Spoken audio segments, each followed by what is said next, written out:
Hello YouTube, hope you're all keeping well out there. Very late pickups video for the months of March and April 2023. Just been super busy. What are we, over 3 weeks through May now of 2023. So I'll just get cracking. Don't have a ton of items here compared to usual, but it's a mixed bag as usual. And I'm going to start with the non-games but gaming related items.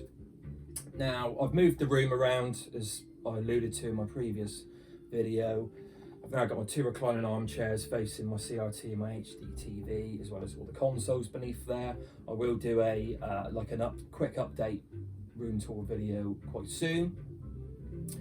So I've now got the table that used to be the sort of main focus really of my previous videos in the centre between said chairs, and I wanted to get some subtle lighting for here rather than just having the main light on. So I've got something gaming related. I remember Sega Zombie picking this thing up many moons ago, and I've been keeping an eye on it on Amazon, but the price hasn't really gone down too much, so I managed to nab a really good deal on a second-hand one on eBay. No box or anything, but I'm happy with it. It's gaming related, and it's from a series, PacMan, that's yeah, one of my favourite kind of classic arcade games of all time.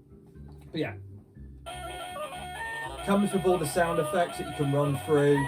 You can dim it, you can make it go brighter, you can turn the sound effects down, and obviously you can switch it on and off. But there you go.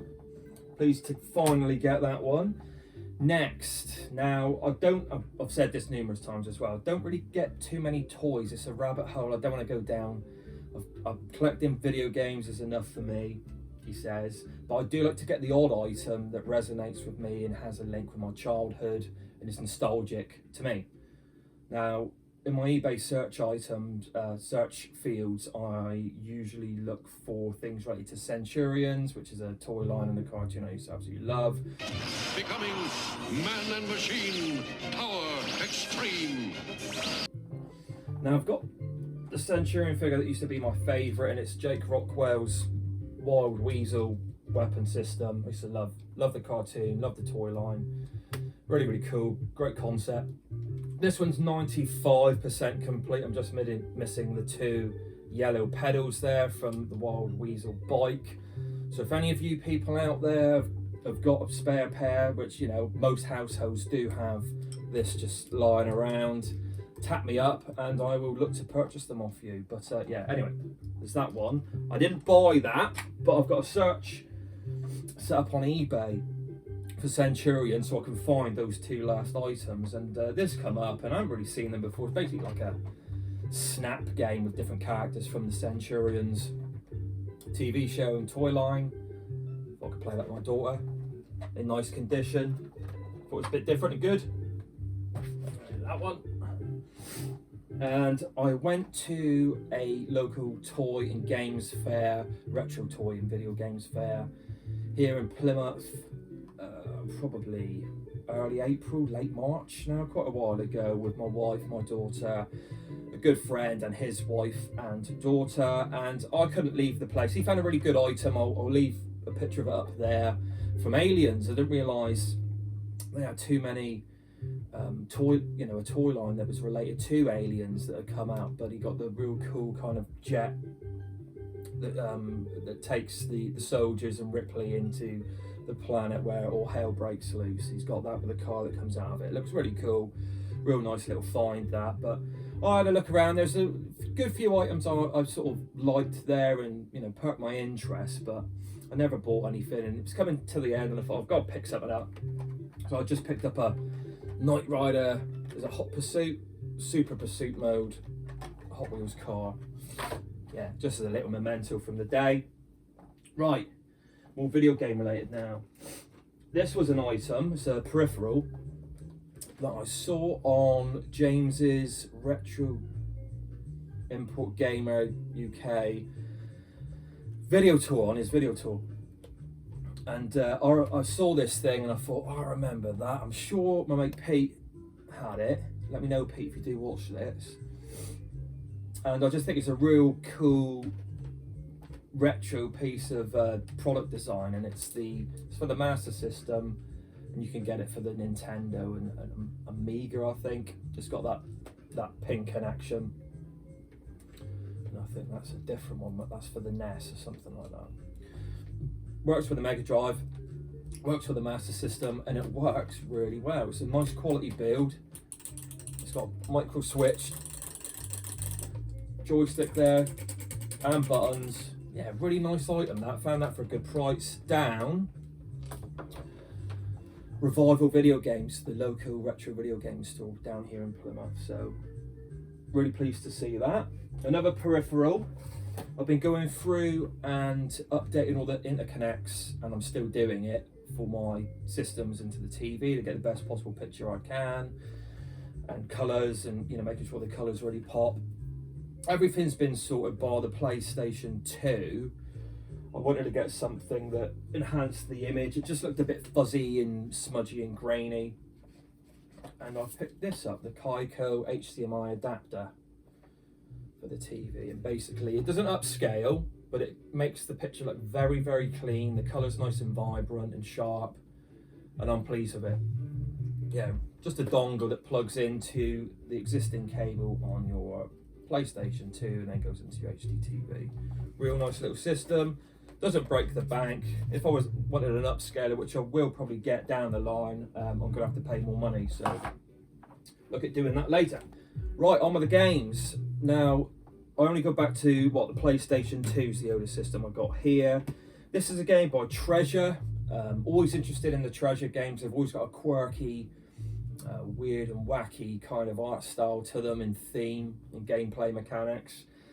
Mischief Makers for the N64. What was it called? Gunstar Heroes is another. Oh god, what are the other ones? Many, many more anyway. Is it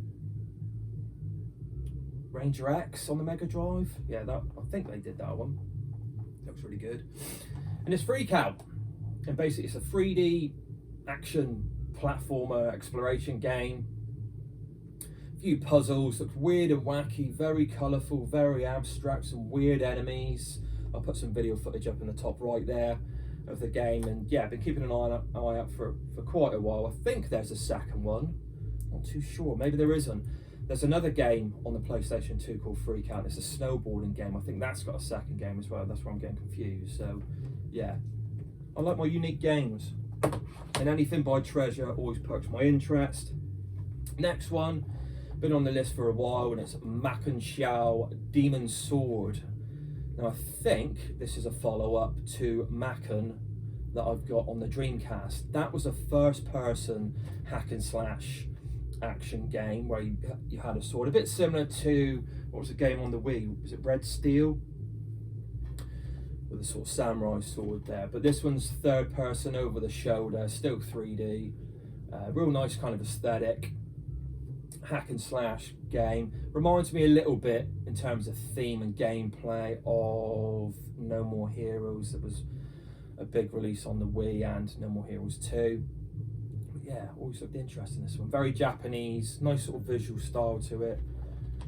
Finally glad to get that one. Onto the Xbox. Just 2 games here. Never used to watch the show.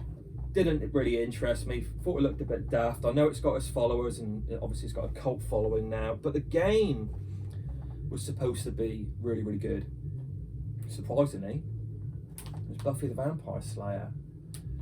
I checked out some gameplay to this since becoming a collector, and yeah, I was really pleased with what I saw. 3D kind of beat 'em up, hack and slash. And you play as, was it Sarah Michelle Gellar, isn't it? And it's an Xbox exclusive. I'm not going mad with the Xbox collection, but any exclusives, and I'll do a bit of research to see. Typically, a multiplayer, the best version of it plays on Xbox compared to PlayStation 2. But out of all the multiplayer, my preference is still for the GameCube, which I'll pretty much, I think, finish with now.